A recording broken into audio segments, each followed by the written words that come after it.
dari Laguna Greenhouse. Selanjutnya terakhir untuk agenda pada hari ini tujuannya adalah tidak banyak, tujuannya satu. Jadi Mas Rangga ini kan kemarin sempat viral, menginspirasi lah para generasi muda milenial bahwasanya generasi muda milenial itu bertani itu sah-sah saja dan itu hal yang apa ya, malah sangat bagus. Jadi survei dari Badan Statistik Nasional, jumlah petani di Indonesia itu hanya tinggal 4 juta. Dari 264 juta penduduk Indonesia itu yang jadi petani tinggal 4 juta. Nah, harapannya nanti bisa terinspirasi dari Mas Rangga, banyak belajar dari Mas Rangga, bagaimana kiat-kiat menjadi petani milenial di era ini 4.0 yang menuju ke 5.0. Begitu mungkin dari saya, sambutannya. Oh iya, tidak lupa saya sampaikan bahwasanya prodi Tadis Biologi itu tidak hanya mencetak para calon guru. Jadi di profil lulusan prodi Tadis Biologi itu ada 3 profil lulusan. Ya, yang harapannya nanti mahasiswa biologi setelah keluar dari prodi Tadis Biologi bisa menjadi guru biologi yang profesional, yang IT based. Terus yang kedua juga bisa menjadi laboran biologi. Jadi nanti bisa menjadi laboran. Ini cukup banyak kebutuhannya juga karena kita juga laboratorium biologi maupun IPA maupun kimia. Terus terakhir juga mahasiswa biologi nanti ke depannya bisa menjadi entrepreneur. Salah satu profil lulusan prodi itu adalah entrepreneur di bidang biologi. Ya, nanti mungkin bisa contohnya itu salah satunya bisa seperti Mas Rangga. Jadi nanti bisa bertanya, menyerap ilmu dari Mas Rangga sehingga depannya menjadi entrepreneur yang berhasil. Itu saja dulu dari saya. Sekali lagi mohon maaf tadi di awal ada beberapa kesalahan teknis, kendala teknis karena ada gangguan jaringan dan lain sebagainya, miskomunikasi. Saya kira cukup, saya akhiri. Sekali lagi terima kasih para peserta webinar, terima kasih Pak Jalil, terima kasih Mas Rangga. Selamat berseminar, berwebinar. Kurang lebihnya mohon maaf. Wassalamualaikum warahmatullahi wabarakatuh. Saya kembalikan ke moderator.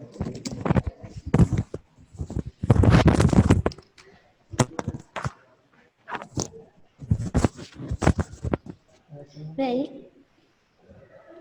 Tadi adalah opening speech dari Bapak Ahmad Ali Fikri ya. Jadi kita akan lanjut pada acara berikutnya, yakni acara inti yang mana adalah penyampaian materi dari para narasumber.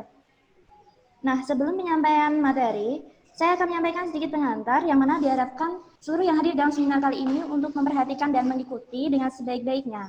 Adapun ketentuan yang harus kita pahami, selama materi menyampaikan materi tidak ada interupsi. Kemudian setelah 2 materi menyampaikan materinya, selanjutnya adalah sesi tanya jawab.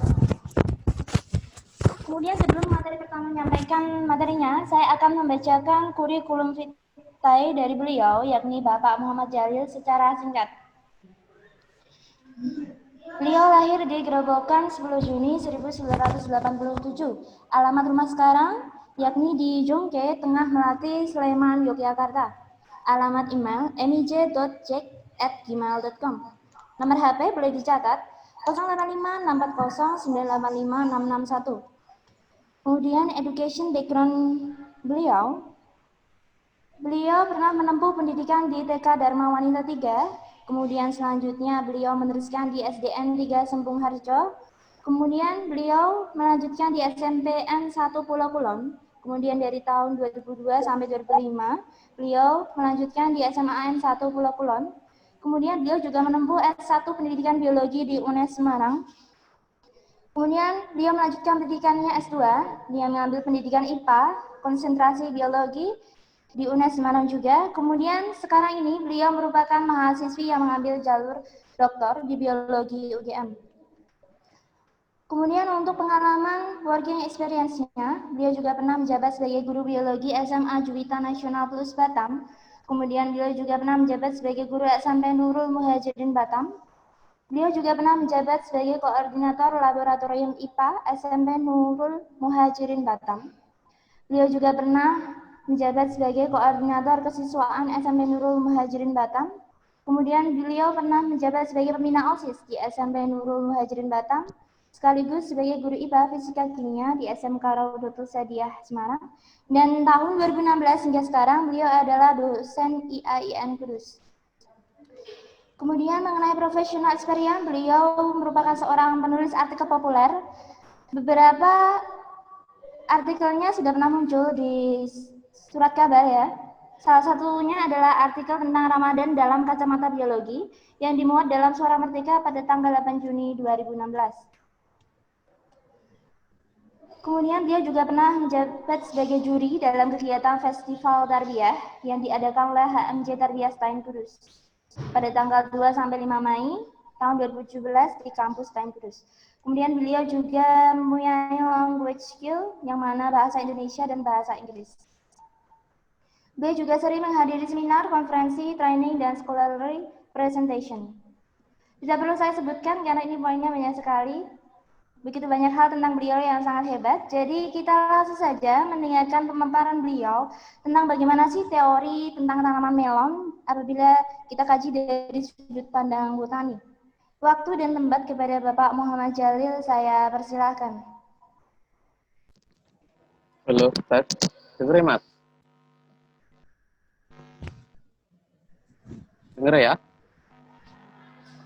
Iya Pak, kedengaran Pak. Iya.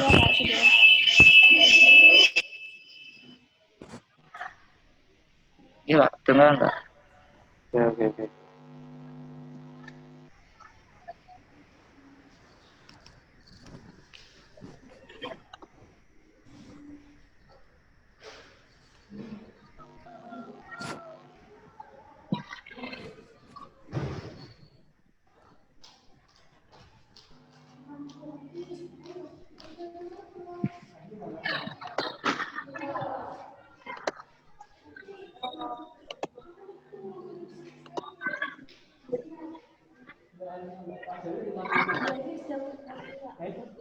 Udah kelihatan ya slide-nya ya? Iya Pak, sampun Pak.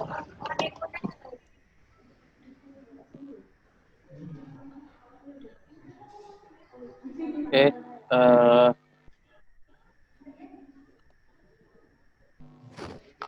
Assalamualaikum warahmatullahi wabarakatuh. Waalaikumsalam warahmatullahi wabarakatuh. Selamat siang peserta webinar yang berbahagia. Mudah-mudahan masih semangat karena jamnya masih jam tidur siang ya sebenarnya. Baik, untung tadi saya menyempatkan untuk istirahat, jadi insya Allah lebih fit. Sudah tergigi.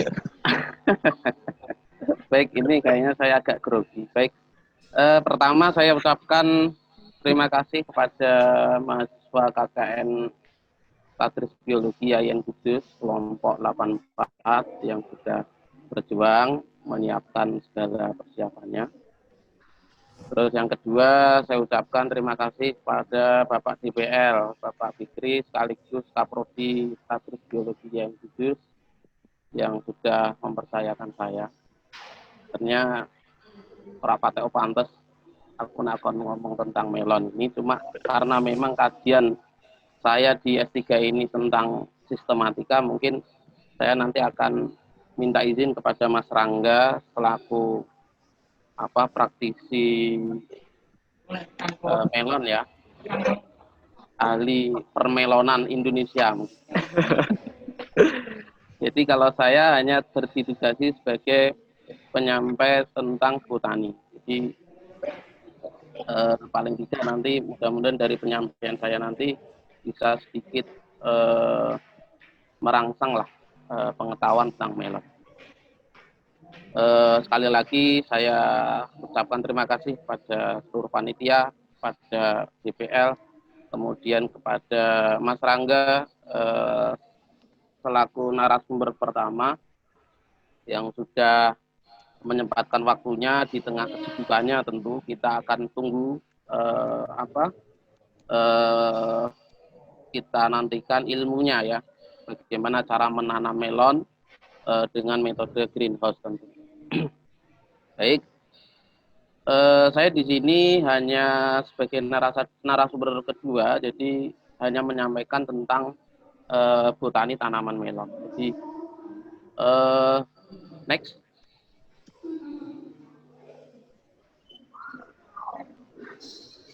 Baik, bicara tentang botani, sebenarnya saya ketika di WA itu tidak banyak tanya ya, karena memang kalau botani sendiri itu cakupannya masih sangat luas. Ya, botani itu ilmu yang mempelajari tentang tumbuhan. Sementara botani sebagai cabang ilmu biologi itu masih dipecah lagi menjadi disiplin ilmu seperti fisiologi tumbuhan, seperti taksonomi tumbuhan, kemudian seperti morfologi tumbuhan, sampai sekarang ada yang namanya sistematika tumbuhan. Itu adalah semuanya bagian dari ilmu botani. Cuma ketika mendengar istilah botani ini, botani itu sudah mengalami pergeseran atau penyempitan ilmu. Ya, karena kalau mendengar botani itu ilmunya. Kalau orangnya itu botanis, mesti arahnya orang akan menuju ke bagaimana ilmu berkaitan dengan identifikasi tanaman, ilmu tentang pencanderaan tanaman. Gitu. Baik, tidak masalah. Ini hanya pengantar saja supaya kita lebih paham terkait tentang botani itu sendiri. Jadi botani itu apa? Botani itu adalah ilmu yang mempelajari tentang tanaman. Ya. Nah, kebetulan hari ini kita akan bicara tentang tanaman melon, gitu. Tanaman melon. Saya akan menyesuaikan pembicara utama karena pembicara utama nanti akan banyak memberikan pengalamannya bagaimana menanam melon dengan metode greenhouse. Nah, mengapa botani itu penting ya? Botani itu penting ya karena botani ini adalah salah satu ilmu yang dikembangkan oleh beberapa ilmuwan ya. Ini ada 2 ilmuwan yang saya cantumkan di sini. Sebenarnya banyak sekali, tapi 2 ilmuwan ini adalah ilmuwan yang sangat punya peran penting ya. Seperti Theophrastus ini adalah salah satu ilmuwan Yunani kuno sebelum pada abad keempat sebelum Masehi. Jadi dia yang meletakkan dasar bagaimana tanaman yang beraneka ragam itu dibagi menjadi 5 itu. Ada bentuk pohon, ada bentuk perdu, kemudian ada bentuk semak, ya kan? Ada bentuk herba, dan yang satunya adalah dalam bentuk tanaman merambat. Nah, kebetulan melon itu adalah nanti salah satunya adalah tanaman merambat begitu ya.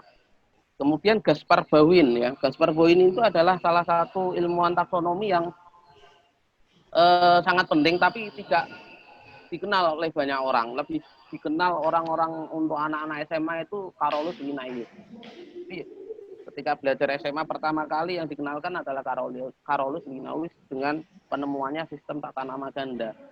Sebenarnya yang menemukan sistem tata nama ganda itu bukan Linnaeus, tetapi adalah si Bauwin ini. Cuma yang konsisten, kemudian yang mempopulerkan tentang sistem tata nama ganda, bahwa nama tumbuhan itu memiliki 2 suku kata begitu ya, itu adalah Linnaeus, sehingga yang dikenal sebagai bapak taksonomi itu adalah Linnaeus. Sementara itu ada peran penting dari Gaspar Bauwin itu, karena Gaspar Bauwin itu lahir pada abad ke-14, sementara Linnaeus itu lahir pada abad ke-18. Jadi ada jarak sekitar 200 tahun. Jadi jauh hari sebelum sistem tata nama ganda dikenalkan oleh Linnaeus itu sudah dikenalkan oleh Gaspar Bauwin.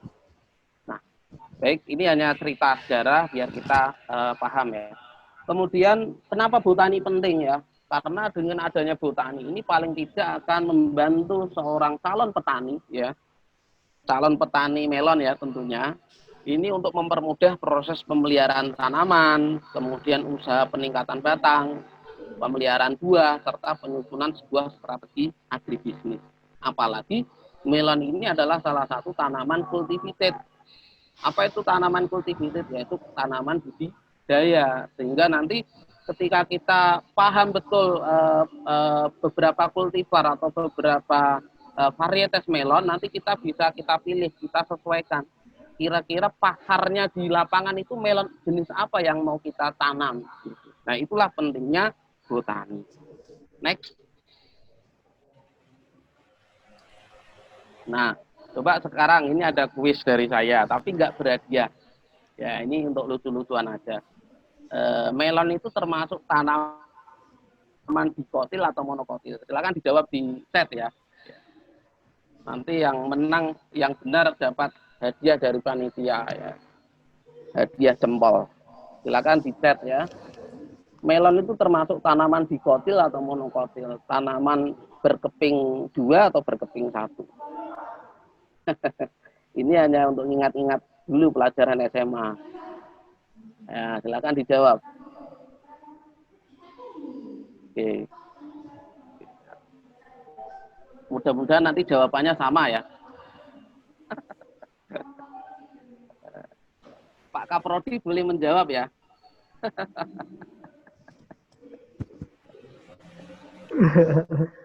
Ya. Boleh dijawab di chat ya. Oke. Silakan. Ya. Wah, banyak monokotil ya kayaknya. Kompak ini monokotil. Nanti kalau kok salah juga salah berjamaah, jadinya nggak apa-apa.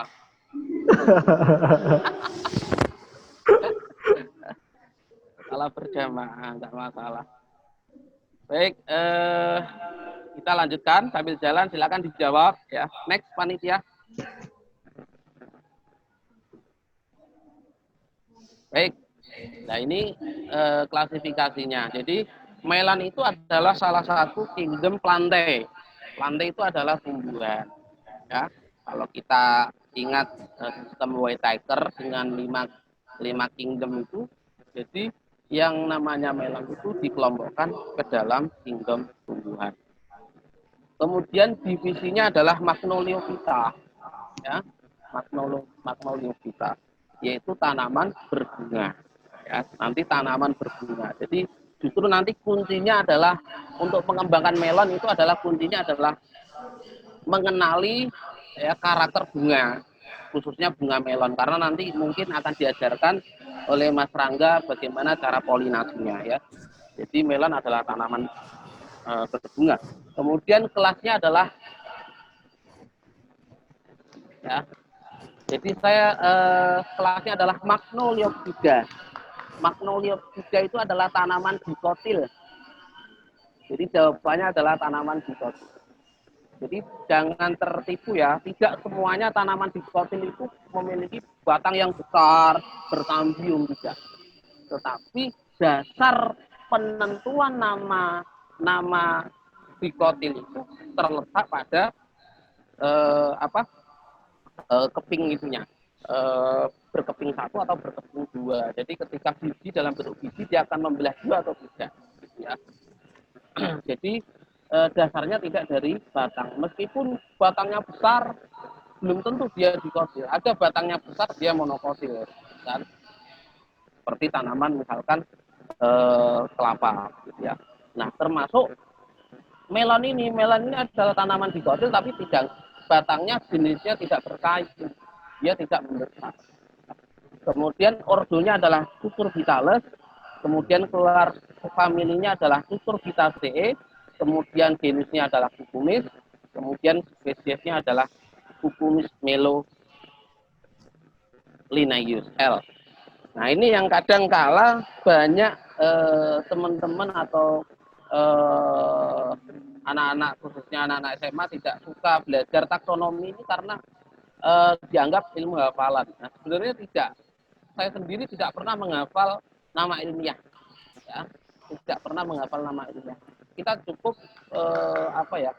memahami karakter atau sifat-sifat yang dimiliki suatu tanaman, karena dengan karakter itu nanti kita bisa berupaya atau berusaha untuk mengelompokkan kok tanaman mentimun kok hampir sama ya dengan tanaman melon, kemudian kok tanaman misalkan yang hampir sama, kok tanaman dewa kok sama dengan melon ya. kok tanaman labu kok sama dengan melon ya, sama-sama merambat. Apa ini mungkin dia masuk dalam satu kategori?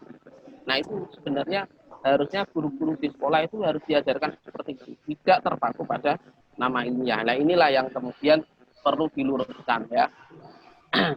Baik, next. Nah,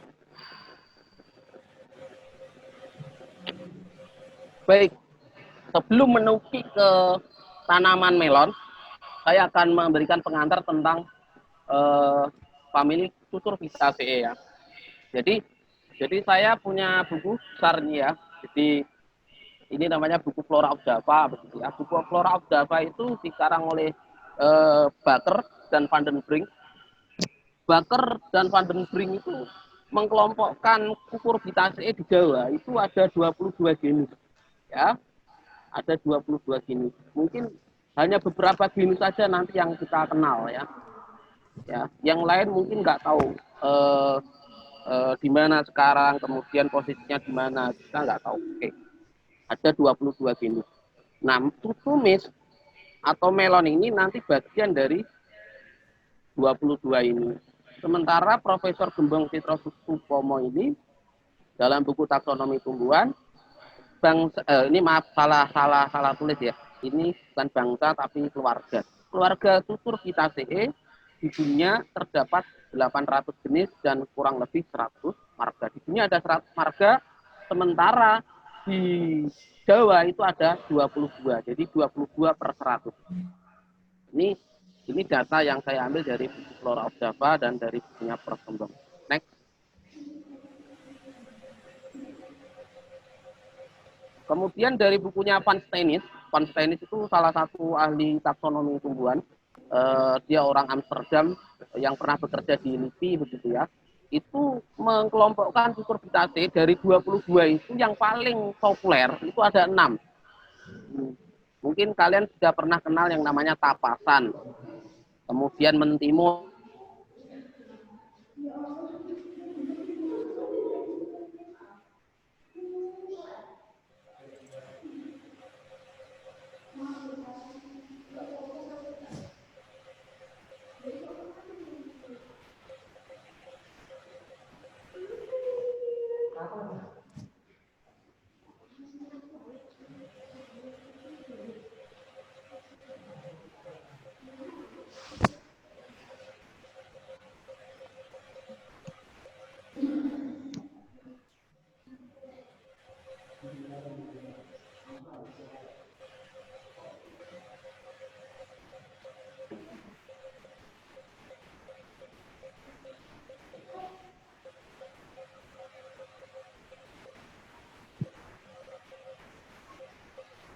Tes.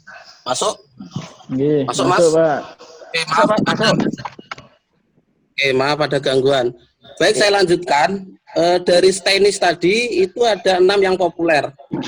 Ada tapasan atau kapasan gitu ya. Kemudian ada mentimun, pare, gambas, semangka, waloh. Nah itu semua 6 itu masih dalam satu keluarga tapi berbeda genus. Ya makanya dari itu banyak kemiripan dia ya. Nah, ternyata mentimun dan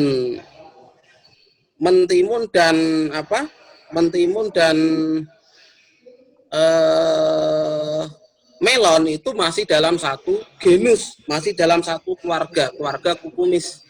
Ya. Kalau mentimun itu Cucumis sativus, sementara untuk melon itu adalah Cucumis melo. Ya, jadi mentimun sama melon itu adalah masih dalam satu genus tapi berbeda spesies. Ya. Ini sementara dari guru besar UGM ini ada menginventaris tanaman Cucurbitaceae yang dikenal oleh masyarakat Jawa ini ada 10 ya. Kalian bisa baca sendiri. Kemudian lanjutkan, Mas. Nah, sekarang kita menuki ke tanaman melon. Jadi tanaman melon itu sebenarnya tanaman budidaya yang aslinya adalah berasal dari dataran Mediterania, khususnya di daerah, kalau saya perbesar ini adalah di daerah Syria, daerah Timur Tengah. Jadi aslinya itu induknya itu dari sana, kemudian dibawa ke Eropa, kemudian dari Eropa dibawa ke Amerika, baru dibawa ke seluruh Indonesia termasuk ke Indonesia itu. Jadi dari Syria dibawa ke Eropa kemudian dibawa ke Amerika, dari Amerika kemudian menyebar ke seluruh dunia termasuk di Indonesia. Dan kebetulan untuk melon itu memang bisa hidup di daerah yang tropis dan subtropis. Tropis seperti di negara kita. Kemudian dapat tumbuh pada ketinggian 300 sampai 400 meter di atas permukaan laut. Kemudian suhu yang diperlukan 25 sampai 35 derajat Celcius. Nah, ini di suhu lingkungan. Nanti panjenengan bisa tanyakan ketika berada di lingkungan greenhouse, tanyakan pada Mas Rangga itu suhunya berapa supaya bisa tumbuh dengan baik, itu berapa ya. Tentunya beda antara suhu di lingkungan dengan greenhouse. Kemudian melon berasal dari ini sudah tadi. Oke, next. Nah, ini akarnya. Jadi akarnya adalah karena dia dikotil, dia akarnya adalah akar tunggang. Akar tunggang itu ciri utamanya adalah memiliki akar pokok. Kemudian dari akar pokok ini dia memiliki cabang-cabang, ya kan, cabang-cabang. Dari cabang-cabang akan bercabang lagi, akan membentuk yang namanya serabut akar sampai membentuk bulu-bulu akar untuk menyerap air dan unsur air di dalam tanah. Kemudian akar primernya ini kalau dihitung panjangnya bisa 15 sampai 20 cm, sementara akar cabangnya atau akar lateralnya itu adalah 35 sampai 45 cm. Baik, peserta webinar yang saya hormati, akan saya lanjutkan ke selanjutnya. Batang, nggih. Nah, ini kalian bisa persani di slide, nggih. Jadi batang pada tanaman melon itu memiliki yang namanya ciri khusus, ya, ciri khas. Dia memiliki ciri khas yaitu memiliki yang namanya lekuk-lekuk itu ya. Lekuknya itu 3 sampai 7 lekukan. Kemudian batang melon itu berbulu, kemudian batangnya tidak berkayu atau herbaceous, ya, tadi batangnya tidak berkayu. Kemudian batang berwarna hijau muda. Kemudian bercabang banyak, panjang dapat mencapai 3 meter, kemudian terdapat buku-buku sebagai tempat melekatnya tangkai daun. Kemudian yang ketujuh adalah pada bagian aksiler akan muncul cabang sekunder. Next.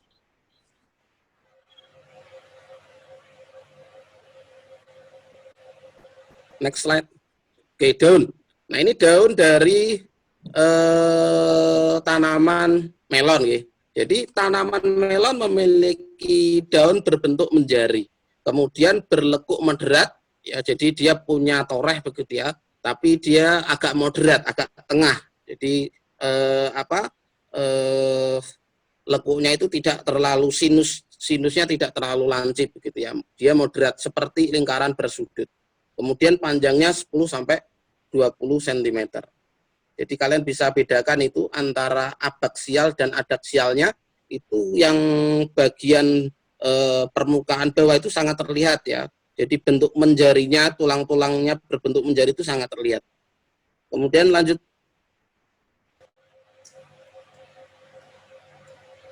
Bunga ya. Jadi, nah ini yang paling penting sebenarnya nanti, karena ini yang akan dipakai oleh Mas Randi untuk proses polinasi. Jadi kalau tanya tentang bagaimana mengkawinkan melon, jangan tanya Pak Jalil ya. Jadi tanyakan Mas Randi, karena dia sudah berpengalaman tentang mengkawinkan melon ya. Nah, jadi bunga tanaman melon ini termasuk monosius. Jadi dalam satu tanaman itu ada bunga jantan, ada bunga betina, sehingga ada yang menyebut sebagai bunga hermafrodit atau bunga banci. Dalam istilah taksonomi itu bunga banci. Nah, kalian bisa persani perbedaan mencolok antara bunga jantan dan bunga betina. Jadi nanti kalau kalian paham ini, nanti nggak salah. Jadi kalau mengkawinkan nanti jangan sampai jantan ketemu jantan, ya kan? atau betina ketemu betina, ya nggak akan jadi anakan begitu. Jadi ini pentingnya yang namanya botani. Nah, untuk tanaman melon, bunga jantannya itu sangat mencolok, yaitu pada bagian bagian ovulumnya ya. Ovulum itu bagian ini, bagian pangkal. Jadi untuk betina itu pangkalnya agak membesar ya, karena nanti akan sebagai calon buah, calon biji. Sementara untuk jantan itu ovulumnya dia agak kecil ya, gitu.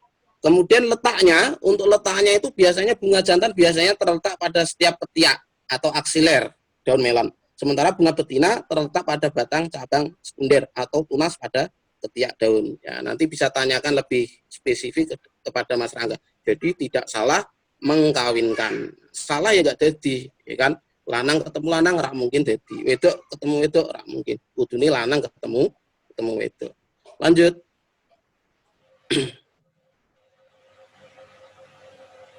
Nah, ini buahnya. Nah, buah untuk melon secara garis besar itu ada yang retikularis, ada yang non retikularis, ada yang berbentuk net, ada yang memiliki net. Jadi ada netnya, ada yang tidak punya, ada yang polos ya. Nah, ini yang sering kita lihat ya, melon di pasaran itu yang punya net. Nah, itu selera masing-masing ya, sukanya yang mana, yang hijau atau yang kuning ya. Kalau Pak Jalil sukanya yang oranye, manis tapi mahal ya. Kemudian buahnya satu kulit, ada yang berjaring dan ada yang polos. Jadi ada yang membentuk netting, ada yang tidak, gitu ya. Kemudian yang kedua, ukurannya bundar atau lonjong. Kemudian yang ketiga, tekstur yang lembut dan aroma yang khas. Kemudian yang keempat, dapat menghasilkan 1 sampai 6 melon per tanaman. Kemudian bentuknya buah pepo. Jadi buah pepo itu buah yang tengah-tengahnya itu ada biji begitu ya. Oke. Lanjut. Biji ya. Ini biji melon. Biji melon berkumpul di tengah dalam rongga buah. Kemudian biji diliputi oleh lendir, kemudian lendir tersebut terasa manis ya. Kalau tidak percaya silakan dibuktikan. Nah, oke, lanjut.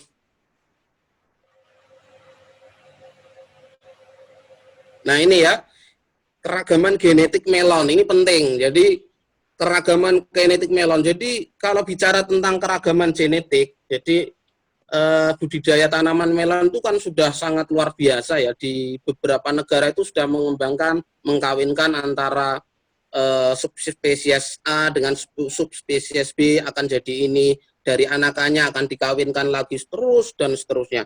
Itu sampai kita itu tidak bisa mengikuti. Ya layaknya seperti merek HP lah.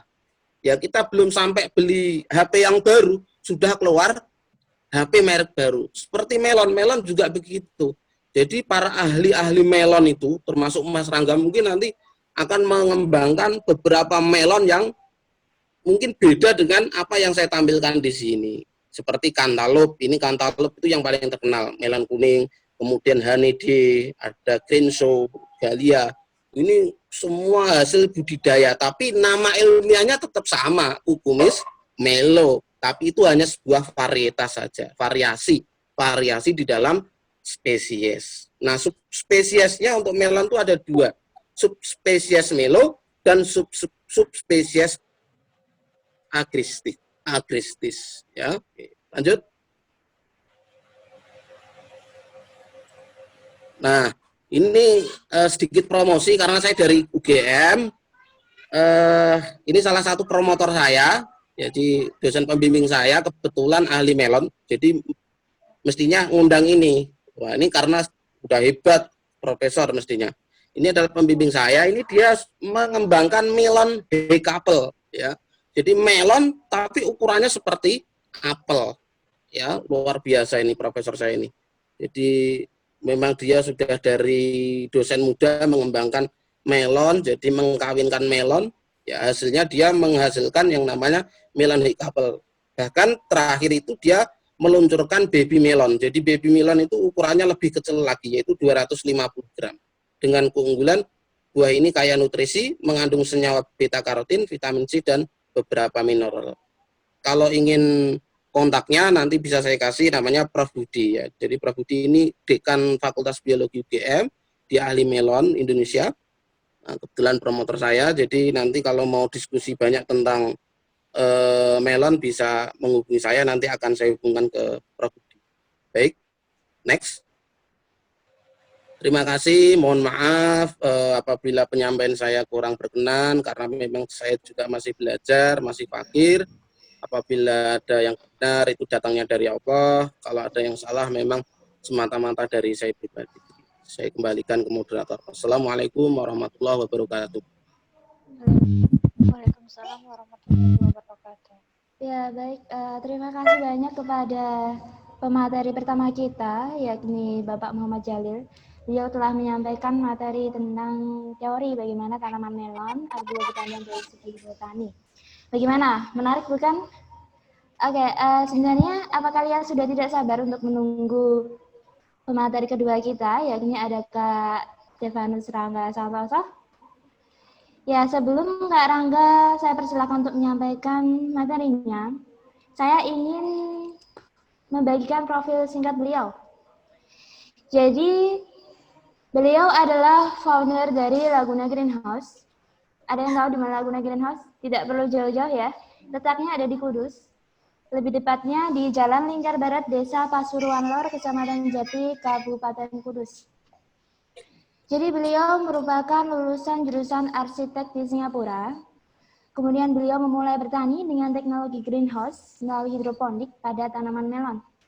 Nah, Kak Rangga ini dikenal dengan petani muda yang memiliki terobosan baru dalam hal pertanian bagi generasi milenial. Nah, baru-baru ini juga Gubernur Jawa Tengah, yakni Pak Ganjar Pranowo, telah melakukan kunjungan di Laguna. Kunjungan tersebut juga diunggah di channel YouTube beliau. Bukankah itu hal yang luar biasa ya, kalau kita melihat bahwa pertanian dari Kak Rangga ini dilihat oleh seluruh penonton di Indonesia. Sebenarnya masih banyak hal tentang beliau yang tidak bisa saya sebutkan satu-satu. Saking hebatnya beliau, jadi kita langsung saja mendengarkan pemaparan beliau tentang bagaimana praktiknya pertanian dengan teknologi greenhouse pada tanaman melon. Dan serta kita juga dengarkan apa saja kiat sukses beliau hingga mampu terjun di dunia pertanian. Waktu dan tempat saya persilahkan kepada Kak Rangga. Ya, perkenalkan nama saya Stefanus Rangga Santoso. Salam sejahtera bagi kita semua. Assalamualaikum warahmatullahi wabarakatuh. Waalaikumsalam warahmatullahi wabarakatuh. Iya, pertama-tama saya berterima kasih kepada sekolah IAIN ya, yang telah memberikan saya kesempatan untuk berbicara di sini. Yang kemarin ketemu saya Pak Ali Fikri. Terima kasih juga Pak Jalil yang sudah menjelaskan tentang tanaman melon tadi ya. Saya banyak yang nggak tahu malah Pak. Nah, jadi saya ini dulunya sebenarnya kesasar ya ini kerja di pertanian. Bahwa dulu saya pertama kali itu bukan kerja di bidang ini. Pertama kali saya tertarik di pertanian itu waktu zaman saya SMA. Waktu saya SMA, bisa dengar ya suara saya ya? Jelas ya? Jelas Mas. Jelas. Kedengeran Mas? Dengar ya? Ya. Saya pertama kali tertarik. Zaman SMA tuh saya terus terang aja saya tidak berprestasi di sekolahan ya dulu. Dulu SMA saya termasuk yang tidak naik kelas. Nah, terus lalu saya sama teman-teman saya itu yang nggak naik kelas ini tuh sukanya jualan barang. Saya jualan barang macam-macam, saya ikut aneh-aneh lah, ikut MLM, jualan barang ada zat aditif untuk bahan bakar. Terus terakhir waktu kita lagi ngobrol-ngobrol, ada berita cabai harganya 120.000. Nah, saya kan wah cabai mahal banget nih, biasanya berapa? Katanya biasanya 15.000, 20.000, mahal-mahal 30.000. Kok bisa 120.000? Terus saya ke Gramedia waktu itu saya beli buku cabai. Saya baca-baca. Lah HPP dari HPP balik modal, harga balik modal ya, harga balik modal per kilo dari cabai itu harganya 12.000. Bisa jual 120.000 lah. bisnis apa ini untungnya besar banget kan gitu. Kita misalnya produce barang plastik, kita produce HPP-nya 10.000, paling-paling bisa jual 12-13.000. Tapi pertanian ini modalnya kecil sekali, bisa jual besar sekali kan. Saya pertama kali tertarik, terus saya bikin di halaman belakang itu bikin greenhouse kecil-kecilan, beli besi-besi pendek, saya waktu itu punya konsep bikin hidroponik cabai. Nah akhirnya tapi baru setengah nanam, waktu itu saya kelas 2 SMA naik ke kelas 3. Itu saya langsung pindah ke Malaysia. Nah, habis itu saya sudah lupa, di Malaysia saya sudah kerja yang lain. Saya bisanya kerja serabutan, waktu itu kerja di restoran ya. Jadi delivery makanan gitu-gitu. Terus sudah lupa, saya tuh waktu sekolah, saya tuh sama orang tua nggak boleh ngambil jurusan bisnis waktu itu. Karena dianggap bahwa sekolah bisnis itu harusnya semua orang bisa punya mindset bisnis jualan. Yang namanya jualan, kalau kita beli 10.000 ya kita mesti jual di atas itu kan gitu. Itu namanya bisnis berdagang, semuanya basicnya orang harus tahu gitu. Itu natural business, natural knowledge lah.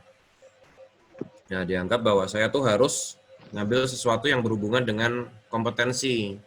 Jadi yang dimaui oleh orang tua saya, kamu kalau sekolah harus yang kompeten base. Jadi punya skill yang bisa kamu pakai kerja. Ketika misalnya ekonomi hancur, nggak ada kerjaan, kamu bisa build sesuatu. At least bisa menjual skill yang kita punya. Nah, lu awalnya kayak saya ke Malaysia karena saya waktu itu tuh pengennya sekolah di Australia. Karena di Australia bisa kerja. Nah, saya tuh dulu sebenarnya kuliah itu malas kuliah, udah nggak mau sekolah. Nah, habis itu karena nilai saya jelek, saya tinggal kerja terus. Akhirnya nggak bisa masuk. Dulu masuknya rencana engineering, nggak bisa masuk engineering. Saya bisnisnya masuk bisnis. Akhirnya, udahlah, kamu jangan sekolah bisnis. Serah kamu milih apa, yang penting sekolah itu kompeten base. Mau gambar, mau belajar musik, mau apa, terserah. Yang penting kamu punya kompetensi. Terus waktu itu saya cari. Akhirnya ya kayaknya asik juga nih desain bangunan, arsitek atau interior design. Akhirnya saya ambil interior design di Singapura, cari sekolah yang gampang masuknya. Sama di Singapura juga sama, waktu itu saya udah terbiasa kerja. Saya cari-cari deh kerja di sana apa yang bisa dikerjain. Saya waktu itu yang cariin saya kamar itu orang Indonesia tapi kerja di Singapura sebagai agen properti. Akhirnya saya tanya-tanya, bisa nggak saya kerja kayak Anda gitu. Oh, sebenarnya nggak bisa, karena kalau dari Indonesia, student lagi, dia nggak bisa ambil license untuk jadi salesman. Tapi kalau misalnya kamu mau kerja, bisa nanti pakai license saya, kamu kerja hanya bisa jual terhadap orang Indonesia. Nah, saya singkat cerita, udah jalan-jalan, lumayan tuh, waktu itu penghasilan saya di Singapura, itu sudah rata-rata 3.000 sampai 15.000 dolar per bulan. Udah nggak mau pulang itu dulu. Udah pikirnya, wah saya mapan di Singapura, saya nggak mau pulang. Dan di Singapura sudah tertata, bersih. Saya pikirnya, udahlah nggak usah pulang. Nah terakhir saya pulang itu gara-gara ada salah satu klien saya, ya kita kerjasama. Kan kamu ngerti caranya gambar bangunan, ngerti caranya bangun, ngerti caranya untuk marketing. Kenapa nggak kita buat barang? Saya nih sudah tua, anak-anak saya nggak ada yang kerja di bidang ini, saya punya tanah banyak, katanya di Kupang gitu. Habis itu diajaklah saya ke Kupang, berangkat di situ. Oke, akhirnya saya tertarik, tanahnya strategis, luasannya gede, terus kita udah mulai rancangin, gambar segala macam. Habis itu waktu pengurusan macam-macam ya, kan ngurusin ada namanya land clearing, kita ada ngurusin namanya izin perumahan. Waktu urus izin perumahan, saya datang sama dari pemerintah, dari Dinas Tata Kota, datang untuk survei. Tiba-tiba ada orang adat datang, wah saya punya sertifikat lebih tua ini tanah saya. Akhirnya tanahnya sengketa, saya balik ke Jawa dulu karena mungkin urusannya bisa setahun 2 tahun. Saya pulang ke Jawa, saya lupa, saya bingung nih mau kerja apa ya, sambil nungguin, mau kerja properti, nggak punya lahan, mau kerja apa nggak punya, ya masih belum punya ide lah waktu itu. Terus kebetulan ayah saya kan kerja di Jarum ya. Lalu ada teman orang tua saya itu yang datang ke rumah waktu itu.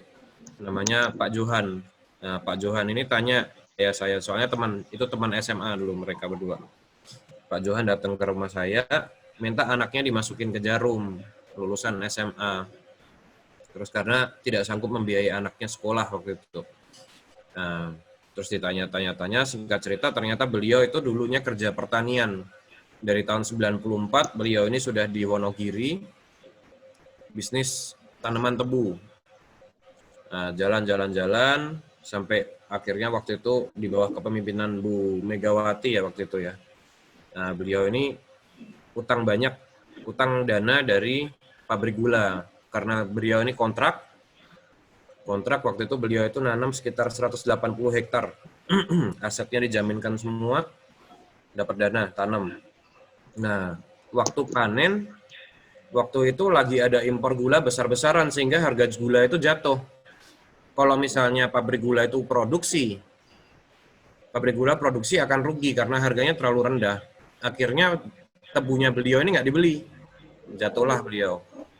Terus habis itu bertahan hidup dengan menanam jagung, menanam padi, sampai akhirnya yang terakhir ketemu di rumah saya. Akhirnya oke, kalau misalnya masuk Jarum, lulusan SMA nanti jadi apa? Mendingan kalau mau saya sekolahin lagi, gitu jawab orang tua saya. Kalau mau saya bantu untuk sekolah. Beliaunya nggak mau, Pak Johan, saya nggak mau kalau dibantu gitu.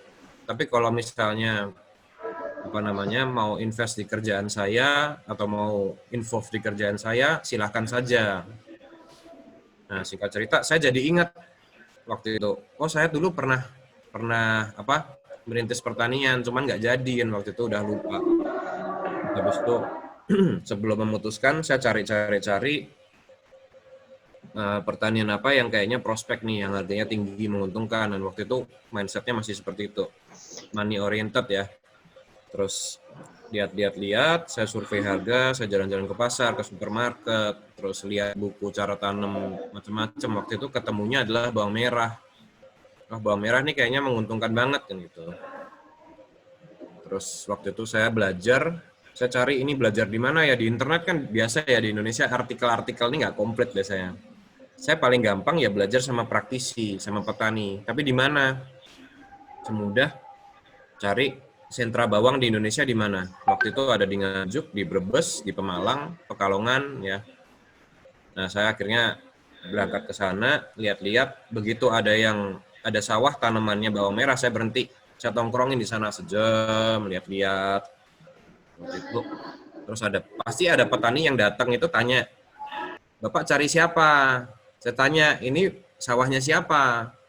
Saya mau cari yang punya sawah ini. Oh, ini Bapak ini, ketemu saya waktu itu.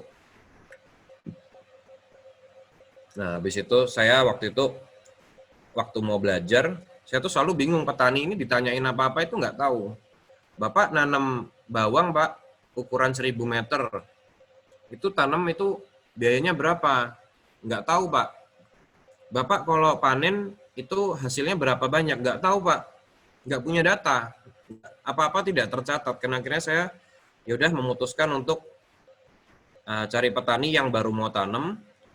Saya tinggal di sana sampai panen. Tiap hari saya catat itu kegiatannya ngapain, pengeluarannya berapa, yang diaplikasikan apa, caranya bagaimana, saya catat semua. Nah, terus akhirnya ketemu waktu itu biayanya jatuhnya 1 hektar bawang merah itu sekitar 90 sampai 120 juta, dan itu tergantung dari harga bibitnya, karena petani tanam bawang itu masih pakai bibit umbi ya, dan itu harganya mahal sekali, bisa 25.000 sekilo sampai 50.000 sekilo, itu hanya bibitnya aja. 1 hektar butuh 1,5 ton umbi. Bayangin kalau lagi harganya 50.000, butuh 1,5 ton, berarti 1.500 kali 50.000 berapa? 75 juta. Jadi petani ini tanam bawang, kalau seminggu gagal panen, langsung rugi 75 juta. Karena harga bibitnya begitu mahal. Saya catat. Nah, saya itu banyak membaca, banyak survei. Saya waktu itu yang saya baca itu harga kentang salah satunya. kentang dari Amerika diimpor. Sudah di Indonesia. HPP-nya petani Amerika ini hanya 1.300 rupiah per kilo. HPP-nya petani kita di Indonesia 1 kilo tuh 4.000 sampai 5.000. Loh, kok bisa kan gitu? Ini tanam sendiri di negara sendiri yang terkenal bahkan tenaga kerjanya murah, bahan baku murah. Ini dari Amerika sampai Indonesia. HPP-nya cuma 1.300. Berarti ada something wrong ini. Di pertanian Indonesia ini pasti ada yang salah. Dan saya lihat bawang merah ini bisa sampai semahal itu pasti ada something wrong. Pasti ada yang bisa dibenerin. Banyak segi yang kita bisa benerin. Nah, saya survei lah waktu itu di internet buka. Sebenarnya kita bisa lihat harga jual di mana? Di pasar induk ya. Saya cek itu harga 3 tahun terakhir, harga terendahnya berapa? Waktu itu saya cek harga terendah itu sekitar 5.000 sampai 6.000, saya lupa. Nah, saya punya target bahwa harusnya kita bisa menghasilkan HPP itu di bawah itu supaya petani itu untung terus. Karena kalau kita mengandalkan yang namanya harga, petani mau nanam, wah nanti harganya berapa ya, gambling. Tapi kalau saya mau ngejar harga tinggi, harga tinggi itu kita harus tanam di musim hujan. Musim hujan, kemungkinan gagal panennya terlalu tinggi. Jadi petani itu serba sulit. Kenapa petani itu nggak sukses-sukses juga karena itu gitu. Saya mau tanam nih, musimnya tanam, saya bisa tanam harganya jatuh. Saya nanam harganya tinggi, saya gagal panen. Terus kapan majunya ini pertanian kalau kayak begitu terus kan? Nah, minimal yang harus dikurangi harganya. Gimana caranya kita bisa menghasilkan harga yang murah sehingga waktu jual harganya jatuh pun kita masih untung. Nah, saya analisa yang paling tinggi dulu. Tadi kalau pengeluarannya adalah bawang merah. Bawang merah itu di bibitnya paling mahal. Kita cari dulu apakah ada substitusi dari situ. Ternyata ketemu. Ternyata perusahaan bibit itu sudah produce biji bawang merah. Yang harganya 1 hektar cuma habis 8 juta dibandingkan 75 juta tadi. Udah hemat banyak. Waktu itu saya tanam tetap dengan metode petani. Habis itu saya berhasil menanam bawang merah dengan biaya 38 juta per hektar. Panennya sama-sama petani bisa 10 ton, anggap saja sama. Petani menanam 120 juta per hektar dengan hasil 10 ton. Berarti HPP-nya 12.000. Saya waktu itu panen di harga 10 ton dengan biaya 38 juta, berarti 3.800. Jadi kalau harga bawang jatuh di 4.000 saya masih untung. Nah, jadi ini faktor-faktor yang kita mesti perhatikan di pertanian ya. Jadi bukan hanya pertanian melon, tapi sebenarnya banyak yang kita bisa perbaiki. Yang jalan singkat cerita, saya nanam macam-macam. Waktu itu saya nanam cabai, nanam bawang, saya gagal ya berhasil, kadang gagal. Akhirnya saya berpikiran bahwa kita harus yang namanya berusaha itu harus memikirkan mengubah variabel-variabel ini menjadi konstanta. Variabel itu macam-macam. Jadi hal-hal yang kita nggak bisa kontrol, seperti cuaca, seperti hama, itu kita nggak bisa hitung. Nah, kalau bisnis kita tergantung dengan variabel yang sangat beresiko, itu bukan bisnis, itu judi sama-sama. Seperti judi kan. Nah, jadi kita harus merubah variabel itu menjadi konstanta. Dengan apa? Misalnya musuhnya ada musim. Ya semudah kita bikinkan greenhouse. Waktu itu saya masih pakai greenhouse bambu. Saya akhirnya build greenhouse bambu. Murah, 1 meter persegi, 36.000 saya waktu bikin. Nah, singkat cerita, berhasil lah itu. Akhirnya saya dapat dana, funding segala macam, jadilah greenhouse yang sekarang. Nah, saya akhirnya kenapa saya memutuskan untuk menanam melon, itu karena kalau dengan investasi yang besar, di greenhouse saya ini kan greenhouse yang termasuk investasinya yang besar yang sekarang, saya harus mencapai return yang setara. Nah, jadi kita harus menargetkan tanaman-tanaman itu tanaman yang premium. Nah, opsi tanaman premium di dataran saya karena nanamnya di Kudus. Di Kudus itu cuma 7 DPL ya, 7 meter di atas permukaan laut. Nah, itu opsi tanaman premium yang bisa dimasukkan ke dalam greenhouse. di suhu ini itu cuman tanaman melon. Nah, itu kenapa saya tanam tanaman melon. Karena yang lain seperti sayur, seperti tomat, dan lainnya di dataran tinggi. Contohnya seperti sayur. Sayur kalau terlalu panas, dia akan bolting. Istilahnya dia stres, tingkat stresnya terlalu tinggi, rasanya jadi pahit. Nah, makanya kita yang lain-lain harus tanam dataran tinggi. Rencana sih kita ke depan akan kembangin lagi di dataran tinggi. Kalau pertanyaannya tadi yang dikasih Pak Fikri, kenapa tanam tanaman melon di dataran rendah? Karena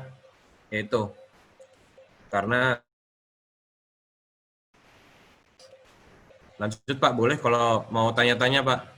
Jadi materinya nggak muter-muter di situ. Nanti saya ngomong kepanjangan malah.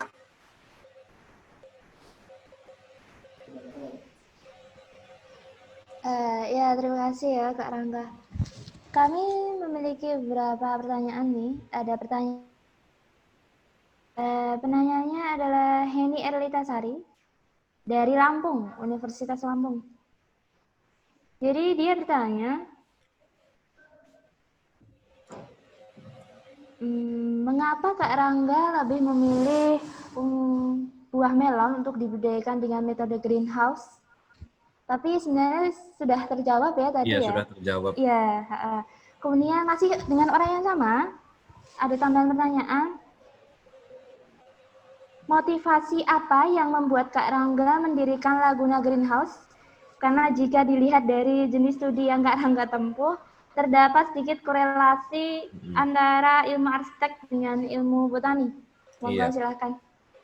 Iya, yang tadi seperti saya ceritakan ya, awalnya kan ya yang tadi orang tua saya ada temannya datang, akhirnya saya end up di Wonogiri waktu itu.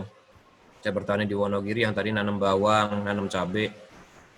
Walaupun banyak gagalnya, terakhir saya berhasil untung besar waktu itu. Untung besar, nanam cabai ini kan nggak sebentar ya. Nanam cabai ini saya waktu itu sampai panen selesai itu 9 bulan. Ditambah gagal-gagalnya tanam bawang merah. Ya kurang lebih saya di sana sudah 1,5 tahun waktu itu. Saya waktu itu di Wonogiri, tepatnya lokasinya tuh di Batu Retno, Desa Glosung Rejo. Dulu dicek, itu di selatannya Waduk Gajah Mungkur, Wonogiri. Nah di sana itu penduduknya itu waktu itu sangat miskin ya. Jalanannya itu di desanya masih off-road, masih tanah semua. Itu rumah-rumahnya mereka masih gubuk. Dan itu kalau misalnya lagi hujan, itu nggak bisa jalan itu. Kendaraan nggak bisa jalan di sana. Karena semuanya akan jadi lumpur. Nah, singkat cerita saya kerja di sana. Orang-orang yang ini awalnya hanya menanam padi setahun sekali karena untuk bikin sumur tidak mampu. Naiknya masih sepeda. Terus rumah-rumahnya banyak yang bocor. Saya stay di sana 1,5 tahun tuh saya lihat banyak perkembangan di sisi ekonomi mereka. Bahwa ada yang sudah berani nyicil motor, sudah ada yang bisa renovasi rumah. Jadi selama ini mereka hanya mengandalkan 1 kali tanam, bertahan hidup dari sana, dan ini di desa, sehingga tidak banyak pekerjaan yang bisa dilakukan selain bertani waktu itu. Dan tidak bisa bertani banyak-banyak karena tidak punya air. Karena tidak mampu bikin sumur. Nah, singkat cerita, saya merasa bahwa pekerjaan ini tidak hanya menguntungkan di sisi ekonomi gitu, tidak hanya memberikan saya kepuasan, wah keuntungannya besar enggak, tapi sebenarnya banyak sisi sosial yang bisa saya berikan di pekerjaan ini gitu. Dan di satu sisi lain, bahwa kita kalau mau bekerja itu jangan asal, oh saya adanya kerjaan ini, saya mau kerjaan ini, jangan. Jadi mencarilah pekerjaan yang sustainable, kedepannya akan sustainable, berkelanjutan, tidak terdisrupt dari zaman. Jadi melihat banyak potensi di situlah. Saya melihatnya kan pekerjaan ini kalau saya bagi itu ada namanya red ocean sama blue ocean. Red ocean itu pekerjaan yang sudah jenuh, yang kemungkinan kedepannya sudah nggak prospek lagi, itu kita namanya red ocean. Nah, pekerjaan yang blue ocean itu pekerjaan-pekerjaan seperti pertanian sebenarnya. Kenapa saya katakan pertanian? Padahal pertani kan nggak sukses-sukses Pak, banyak yang nggak sukses, banyak yang susah. Justru yang saya lihat adalah semakin banyak problem, sebenarnya semakin banyak potensi di sana. Kita carilah kesempatan dari banyak masalah kan gitu. Seperti sekarang kalau kita misalnya saya bisa menjadi pionir di bidang pertahanan ini, berarti saya adalah yang pertama sukses di bidang pertanian misalnya begitu ya. Jadi pekerjaan ini nggak semua orang bisa ngelakuin, nggak bisa ngelakoni itu istilahnya. Jadi nggak asal orang punya duit bisa masuk ke bidang pertanian. Misalnya dilirik sama pengusaha-pengusaha besar mau bisnis pertanian, saya punya uang nih 1 triliun, saya hibahkan untuk bagian pertanian, belum tentu bisa. Karena pekerjaan ini butuh kompetensi yang besar, nggak sekedar asal punya uang, butuh ketekunan. Karena masalahnya terlalu banyak dan kita harus benar-benar tekun menilai masalah, bagaimana menyelesaikannya, bagaimana itu perlu pengalaman yang panjang. Nah, disitulah saya melihat, bahwa pekerjaan ini itu sebenarnya sangat sustainable, kedepannya masih akan sangat prospek. Selama orang masih makan, mau ekonomi hancur bagaimana, pertanian akan terus hidup. Nggak seperti industri-industri lain, mungkin contohnya kita ambil COVID ini aja. Industri rata-rata banyak yang jatuh. Justru kita yang di bidang pertanian ini nggak berasa ada COVID ini, nggak ada rasanya. Tanaman ini terus jalan, bidang pertanian ini bisnisnya akan terus jalan, tidak terpengaruh. Ya, silakan dilanjut pertanyaannya.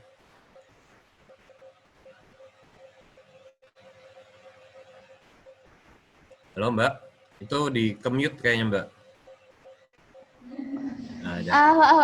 Kelupaan ya. Selanjutnya ada dari Zulfia Khalifah ya, dari IAIN Salatiga. Pertanyaannya, apa saja dampak positif dan negatif dari teknik bertani greenhouse khususnya terhadap lingkungan sekitar? Dampak negatif, positif, itu sebenarnya tergantung dari sudut pandang ya. Kalau misalnya orang melihatnya, tanahnya digundulin, dibuat greenhouse, jadi nggak green. Terus bisa. Jadi kita kalau bicara namanya carbon footprint, memang yang namanya greenhouse itu menghasilkan carbon footprint yang lebih tinggi.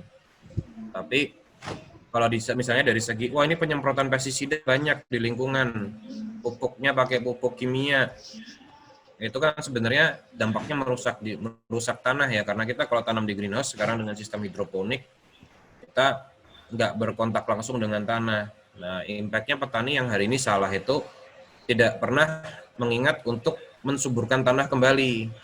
Jadi pakai kimia sebanyak-banyaknya, pakai pestisida kimia sebanyak-banyaknya, sebenarnya impact-nya ke tanah itu semakin jelek hari ke hari. Jadi kemungkinan lama-lama produktivitas di tanah ini semakin rendah kalau kita nggak suburkan kembali. Ya banyak plus minusnya, sebenarnya kita nggak bisa ngomong dampak positif negatifnya bagaimana, yang lebih benar siapa, sebenarnya nggak ada ya. Karena sebenarnya kan kita mencari teknologi itu yang paling cocok dibutuhkan saat ini. Nah, kita kan juga mau produksi sesuatu yang berkualitas, yang ketika dikonsumsi itu juga sehat bagi konsumen kan hari ini. Misalnya di lahan terbuka, saya nanam melon. Mungkin Pak Jalil tahu nih, kalau nanam melon di lahan terbuka itu penggunaan pestisidanya seperti apa. Harusnya Pak Jalil tahu. Penggunaan pestisida di lahan terbuka sangat tinggi, terutama melon, karena melon ini mengundang hama itu sangat banyak ya, karena dia manis, wangi, yang namanya kutu-kutuan. Hamanya tuh seperti trip, seperti lalat buah, kutu kebul, white flies, mite, itu banyak sekali ya. Itu tertarik sekali dengan tanaman melon. Nah, penyemprotan saya pernah, waktu itu di Wonogiri saya pernah juga nanam melon ukuran 3.000 meter persegi. Saya nanam, itu penyemprotan pestisida itu bisa 2 hari sekali, 3 hari sekali. 1 hari sekali juga pernah waktu itu ya, tergantung sama kondisi, karena tidak terkontrol kan. Hama kita semprot, ada yang mati, ada yang pergi, besoknya kembali lagi, dan begitu terus. Dan penyakit jamur di melon itu luar biasa tingginya. Jadi mengatasi dengan pestisida itu sangat besar. Nah, di pestisida ada 2 macam, yang namanya kontak dan sama sistemiknya. Kontak itu jadi hanya yang terkena aja, yang terkena dia akan mati. Sistemik ini kita semprotkan untuk masuk ke jaringan. Jadi dia hidup, pestisida ini aktif ada di jaringan dalam tumbuhan tersebut. Nah, bayangkan yang ada di jaringan itu kita makan. Berarti kan kita sedikit demi sedikit ini memakan residu pestisida dari tanaman ya. Mungkin sekarang kalau kita lihat lebih banyak penyakit atau apa itu bisa jadi juga hasil apa namanya dari kita mengkonsumsi hal-hal seperti itu kan. Nah, kalau di dalam greenhouse kita bisa kondisikan bahwa oh ini pestisida sistemik atau kontak ini residunya hidup di dalam tanaman berapa lama. Katakan oh hidupnya 2 minggu ini yang namanya pestisida tadi. Kita mau panen 2 minggu lagi. Ya sudah 2 minggu lagi kita jangan semprot. Dan ketika panen kita labkan di dalamnya sudah terbukti tidak mengandung pestisida. Yang kita targetkan dari greenhouse adalah seperti itu. Jadi mengontrol variabel-variabel yang tadinya tidak bisa dikontrol gitu. Silakan lanjut, Mbak.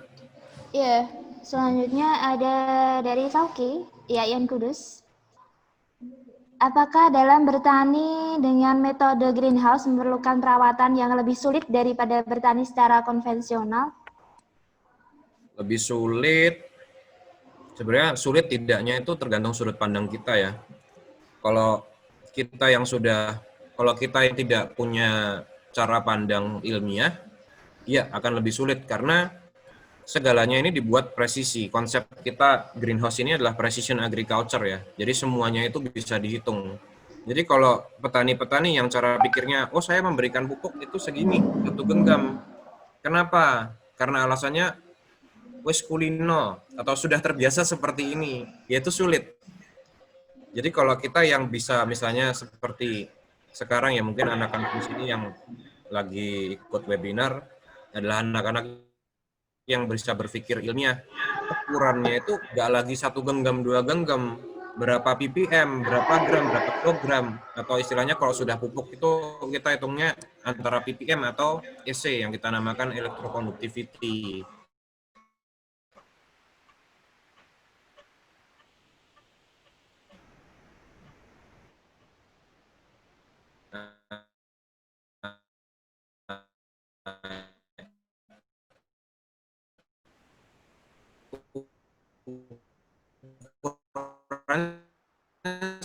Semua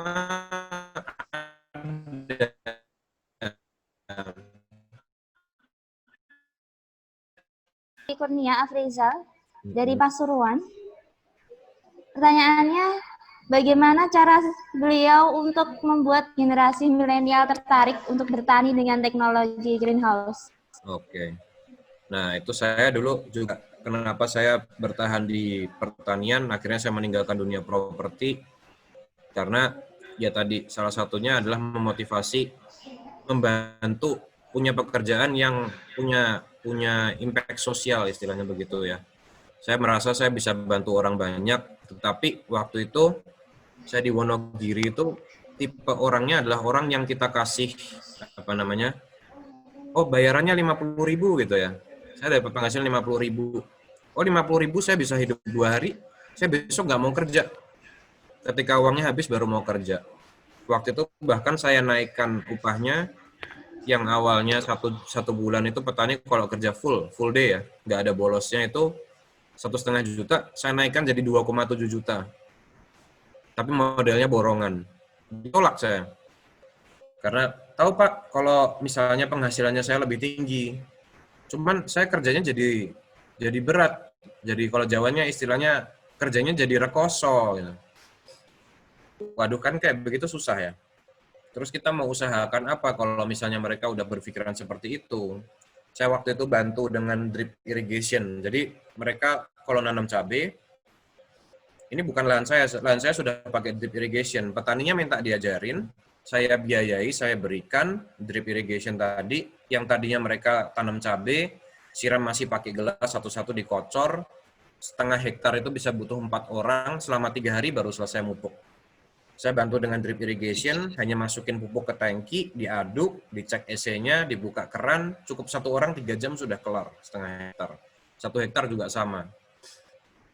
Saya tinggal waktu itu gara-gara saya ke Kupang untuk ketemu yang ngajakin saya kerja properti, saya ajak teman saya, senior saya dulu di agen properti dikenalkan supaya saya bisa mundur waktu itu. Saya akhirnya mundur karena saya mantap di dunia pertanian. Saya keluar. Di Kupang itu untuk deal-dealan itu 2 bulan. Saya balik lagi ke Wonogiri. Sudah buntet semua. Saya tanya, ini pasti nggak pernah dipakai nih kalau kayak gini. Ya, ini soalnya kalau saya pakai nanti istri saya nggak kerja. Nah, seperti itu kan kita dibantu, tapi mindsetnya begitu terus. Akhirnya saya menyerah. Bahwa saya berpikiran kalau generasi tua sudahlah.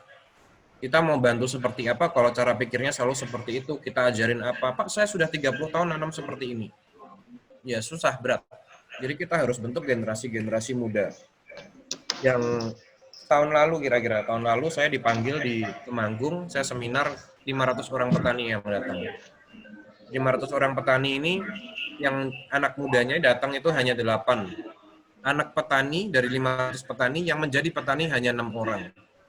Nah, di situ saya lihat bahwa ketertarikan anak muda ke pertanian itu sangat minim ya. Kalau nggak kepaksa, pasti nggak mau karena orang tuanya juga didikannya sama. Kamu sekolah yang pinter supaya nggak jadi petani kayak bapak. Gitu. Nah, ini semuanya kerja di kota, terus yang ngasih makan siapa gitu. Kita habis ini kalau sampai habis ya, ini sedangkan petani tadi rata-rata umurnya udah 50 tahun ke atas. Kalau sampai generasi ini selesai, pensiun, habislah kita nggak punya generasi penerus. Kita bisa impor gila-gilaan dari luar negeri. Nah, hari ini bagaimana kita juga punya misi menyelamatkan generasi muda supaya generasi muda ini mau bertani. Jadi kita harus buktikan bahwa mematikan stigma bahwa seorang petani itu miskin gitu ya. Hidupnya susah, di tanah becek, kotor. Itu kita mematikan stigma seperti itu bahwa petani kita juga bisa sukses gitu loh. Juga petani juga bisa keren kan gitu.